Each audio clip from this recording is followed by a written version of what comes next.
কখনো নাচে আবার কখনো কাঁদে। আপনি নেচে জগত নাচায়, আপনি কেঁদে জগত কাঁদায়। নিজে না কাঁদলে অপরকে কাঁদানো যায় না। উচ্চ স্বরে কাঁদে প্রভু জীবেরও লাগিয়া। নিজের জন্য কাঁদছেন না, তিনি কাঁদছেন আচরণ করে দেখাচ্ছেন যে আমি যদি না কাঁদি ওরাও কাঁদবে না। এটাকে বলে আচরণ। আচার্য নিজের আচরণ দিয়ে অপরকে শেখানো। মহাপ্রভু যখন উড়িষ্যাতে গেলাম পরিধানে গুন্ডিচা মন্দির, ভক্তরা মার্জন করছে, নয়নের জল ফেলছি আর বলছে এই সেই ভূমি, এখানে মহাপ্রভু নিজের হাতে এই মন্দির মার্জন করতেন। ভক্তরা জিজ্ঞেস করতেন, প্রভু এই মন্দির মার্জনের দায়িত্ব আপনি কেন নিচ্ছেন? আমাদের আদেশ করুন, আমরা মার্জন করি। মহাপ্রভু তখন বলতেন, ওরে নিজের হাতে মন্দির মার্জন করলে হৃদয় মন্দির মার্জিত হয়ে যায়। হৃদয় মন্দিরটা মার্জিত হয়ে যায়। এই যে যাকে নিজের হাতে করো, নিজেরটা নিজে করো, কেউ কারো ধার দিও। যার যার ভজন তারটাই করতে হবে, কেউ কারোটা করে দেবে না। তাহলে এই যে মহাপ্রভু যে আচরণ করলেন, নিজে মার্জন করলেন, এই জন্যই গুরু গোস্বামী যারা, তাদের দায়িত্বটা অনেক, তাদের কাজকর্মগুলো অনেক বেশি করতে হয়। কারণ একজন প্রকৃত গুরু যদি হয়, শিষ্যের সমস্ত দায়ভার তার গ্রহণ করতে হয়। পুণ্যের ভার, পাপের ভার সব নিতে হয়। এত সহজ গুরু না। হ্যাঁ, গুরুর অনেক দায়িত্ব। শিষ্য যদি গুরু মন্ত্র জপ না করে, গুরুদেব তারটা করে দিতে হবে। হ্যাঁ, এটা আমরা করি, হাজার হাজার শিষ্য হয়, কয়দিন কয়টা করবে। অর্থাৎ তাকে তার ভক্তদের জন্য গোবিন্দের কাছে সদা প্রার্থনা করতে হয়। কারণ আমি তো নিজেরটা নিয়েই ব্যস্ত, আমি অন্যেরটা কিভাবে করবো? আমি তো গুরু হয়ে বসে আছি, আমি নিজের চিন্তাই ব্যস্ত থাকি, আমি গুরু হয়ে অন্যের চিন্তা কখন করবো? হ্যাঁ, এই জন্যই ব্যবসায়িক দিকে আমার বৃদ্ধি এসে যায়। গুরু আর সেইভাবে হয় না। গুরুর কাজ চিন্তা করতে পারবেন না আপনি। ডক্টর মহানামব্রতজি, তার লক্ষ লক্ষ শিষ্য, তার মধ্যে থেকে তার মনে পড়ে আমরা হঠাৎ করে গেলাম, কয়েকদিন পরেই তিনি একটা পোস্টকার্ডে আমার নামে চিঠি লিখে পাঠিয়ে। চিন্তা করা যায় কিভাবে মনে রাখতে পারেন? অন্তর্যামী তারা আর কোনো চিন্তা করেনি, তাদের সংসার ছিল না, তাদের একটাই সংসার, তার অগণিত ভক্তের সমস্ত দায়ভার গোবিন্দের চরণে তিনি সমর্পণ করতেন আর ভজন করতেন। আমার রোগ ব্যাধিও হতো। যদি বলেন গুরুদেবদের রোগ ব্যাধি হয় কেন? ওই যে সন্তানের পাপ বাবার অঙ্গে আসে, বাবার পাপ ছেলের কাছে চলে যায়, রক্তের কানেকশন। এটা হতেই পারে যে তোকে শাস্তি না দিয়ে তোর সন্তানের মধ্য দিয়ে শাস্তিটা আমি দিয়ে দেখিয়ে দেবো, আরো বেশি কঠিন। আমার পাপে আমি শাস্তি পেলে আমার যতটা কষ্ট, আমার পাপের ফলে আমার সন্তান যদি কষ্ট হয়, সেটা আরো বেশি কষ্ট। হ্যাঁ, এই জন্য ভগবান কিন্তু কোথা দিয়ে কিভাবে কাকে শাস্তি দিবে, কিভাবে দেবে, এটা আমরা বলতে পারি না। এই জন্যই যে গুরুদেবী হন না যাই হন, তার দায়িত্ব আছে ভগবানের চরণে তার ছেলেদের সন্তানদের জন্য একটু প্রার্থনা করা, তারা যেন ভালো থাকে, শান্তিতে থাকে। এমনি করে আজ আমার মহাপ্রভু তিনি নিজের আচরণ দিয়ে শিখাচ্ছে, তোমরাও করো, তোমরাও কাঁদো। আমার মহাপ্রভু কাঁদছেন কৃষ্ণ বলে, সে নিজেই কাঁদছেন, নিজের কথা বলে, তার নিজের জন্য নয়। সাধুগুরু বৈষ্ণব তাই, নিজের সুখী তারা চায় না। সাধুর কার্য নাই, কিন্তু তার পরের জন্য তার কার্য আছে, পরহিত তরে। এই জন্য তাকে দাঁড়ে দাঁড়ে যেতে হয় মঙ্গল কামনার্থে। আজকে আমার মহাপ্রভু তাই করলেন, তিনি হরি বলে কাঁদছেন, আবার কখনো নাচছেন। চার মুখে হরি বলে কাঁদিতে কাঁদিতে কেঁদে কেঁদে তিনি কি দিলেন বলেন তো আমাদের? কি দিল? গোলকের প্রেম ধন দিল সবারে চাচিয়া, ও সে গোলকের প্রেম ধন দিল সবারে যাচিয়া,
করুণায় অবতীর্ণ কল সমার পয়গমন্নত উজ্জ্বল রসাম সভক্তি শ্রিয়ম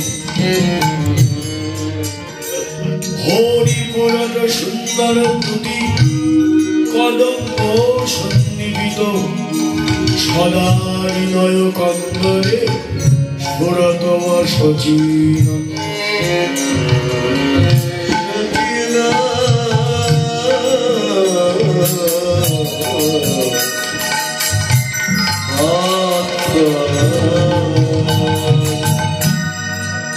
অনর্পিত মানেটা কি?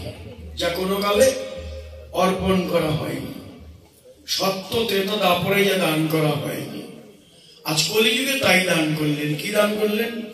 গোলকের প্রেম। প্রেমের ভান্ডারী গোলক মানে বৃন্দাবন, প্রেমের ভান্ডারী কি? রাধারানী। প্রেমের ভান্ডারী তো রাধারানী, প্রেমের ভান্ডারী রাধারানী। আমার গৌর হরি ওই রাধার প্রেমের ভান্ডার থেকে প্রেম চুরি করলেন। কেন করলেন? ওই যে তার জন্য নয়, আমাদের জন্য। যা কিছু সবই আমাদের জন্য তিনি করেছেন।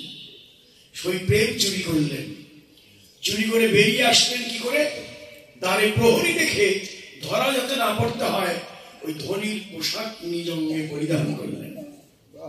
তো ধনীকে রাধারানী, ধনী পোশাক মানে ওই রাধার ভাব কান্তি নিজের অঙ্গে ধারণ করলেন। বাইরে রাধারও গৌরের স্বরূপটা কি এই কিছুক্ষণ পরেই বলবো। এখন ধনীর পোশাক পরে এলেন, কেউ তাকে চিনল না বললে ভুল হয়। রামানন্দ রায় চিনলেন। রামানন্দ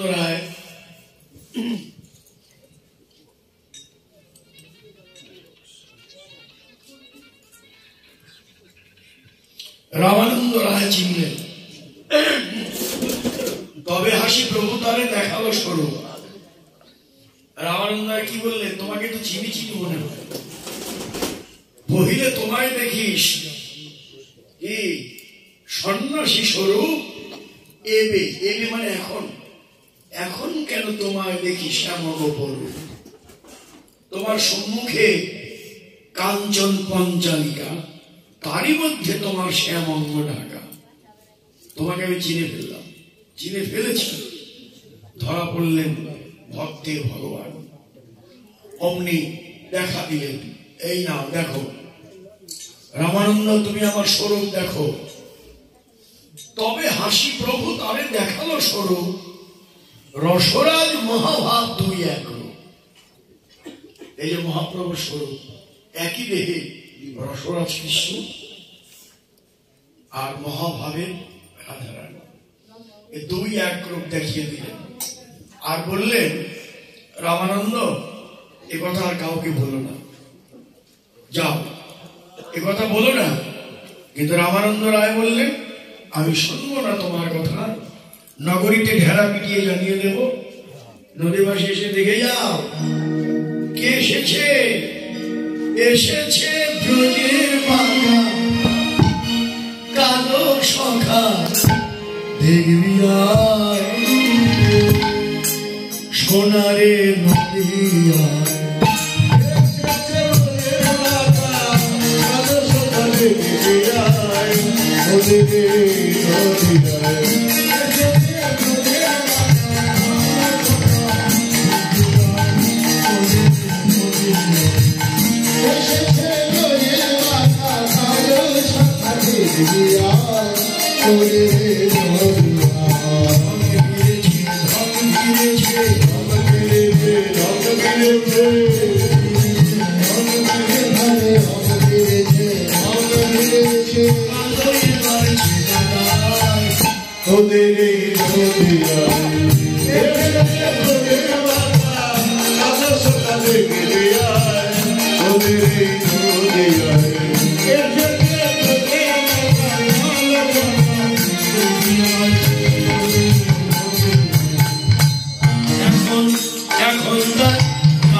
Viশ্বরূপে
যে এবার তিনি এলেন রায় ঋণ পরিশোধ করতে।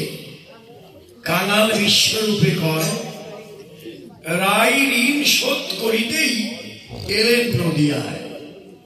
এবার তিনি সেই ঋণ কি দিয়ে শোধ করলেন? হরি বলে পড়ছে ঢোলে। হ্যাঁ, হরি বলে পড়ছে ঢোলে, ধুলায় গড়াগড়ি যায়। আমার গৌর হরি সেই নাম আর প্রেম এনে গড়াগড়ি দিচ্ছে আর বলছে তোমরা গ্রহণ করো, এই নাও তোমাদের জন্য আমি অমূল্য সম্পদ এনেছি, প্রেম, যা কোনো যুগে কোনো কালে কাউকে দেইনি, তোমাদের জন্য এনেছি। ওই প্রেম তিনি এনে যারে তারে প্রেম দান করলেন। গৌরের প্রেম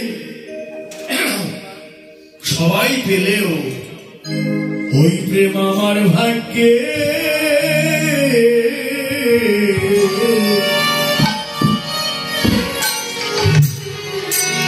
হলো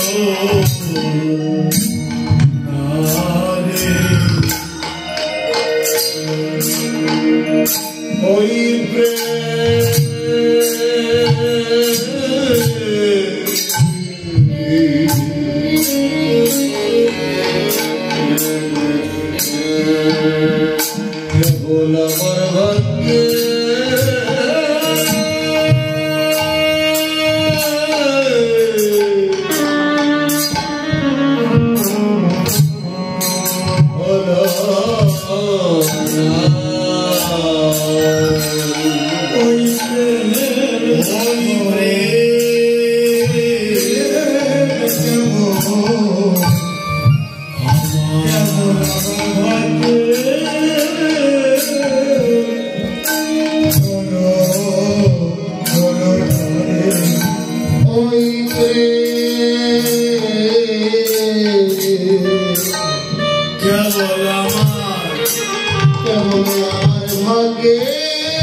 Hare Guru Preme Dhara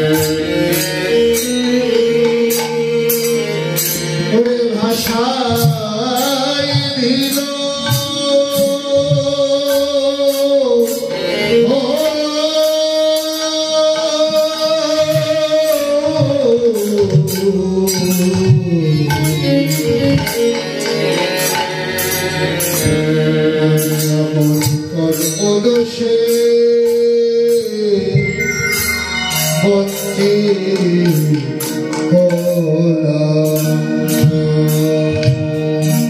এবার আমার গতি হবে কি? ওই প্রেম আমার ভাগ্যে হলো না, আমার গতি হবে কি? আমার জন্ম কি বিফলেই যাবে? না, একটা গতি আছে, একটা মাধ্যম আছে। ওই প্রেম সরাসরি গৌরের কাছে পাবো না আমি, অনেক কঠিন, গৌরের কাছে থেকে পাবো না আমি। তবে হ্যাঁ, যদি সাধু গুরু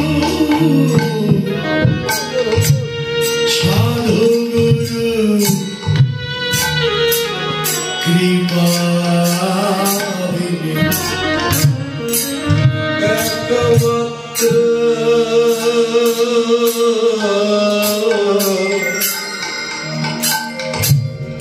সদ্গুরু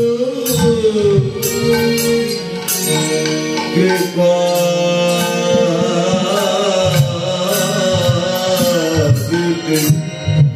একমাত্র সাধু গুরু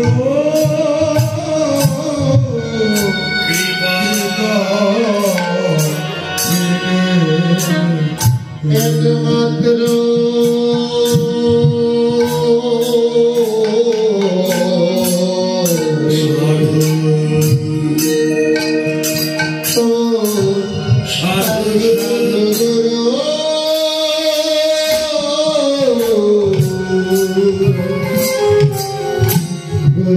কৃপা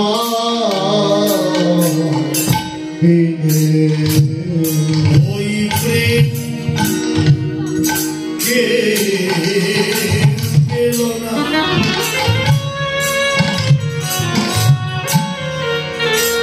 কোনদিনে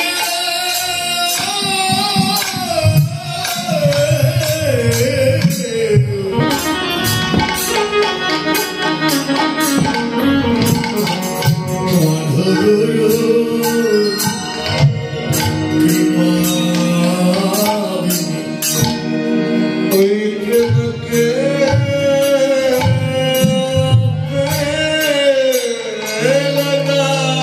জয় জয় সাধু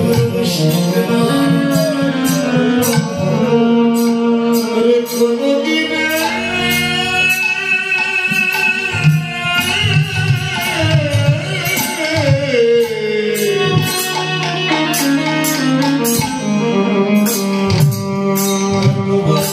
সদ্গুরু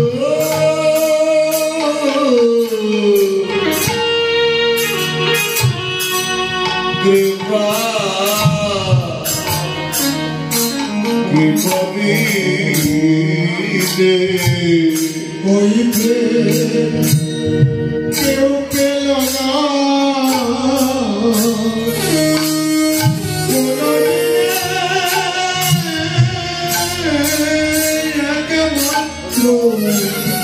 সাধু গুরু কৃপা তোমরা দয়া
কৃষ্ণ বলে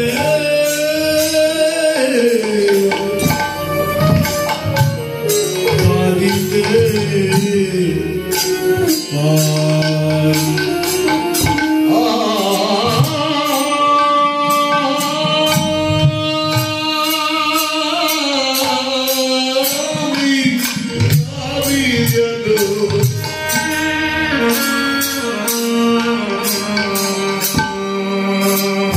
কৃষ্ণ বলে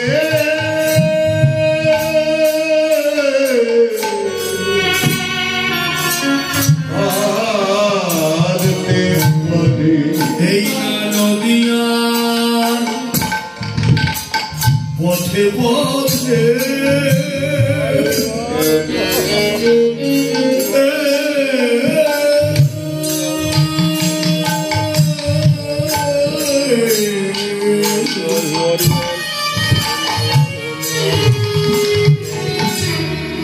যেন কৃষ্ণ বলে কাঁদিতে হরে নদী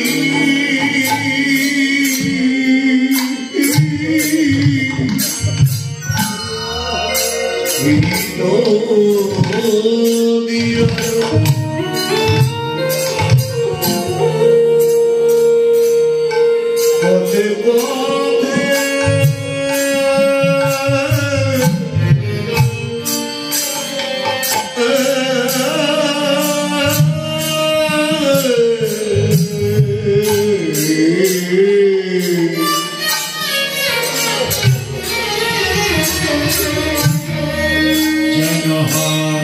জগহ কৃষ্ণ বলে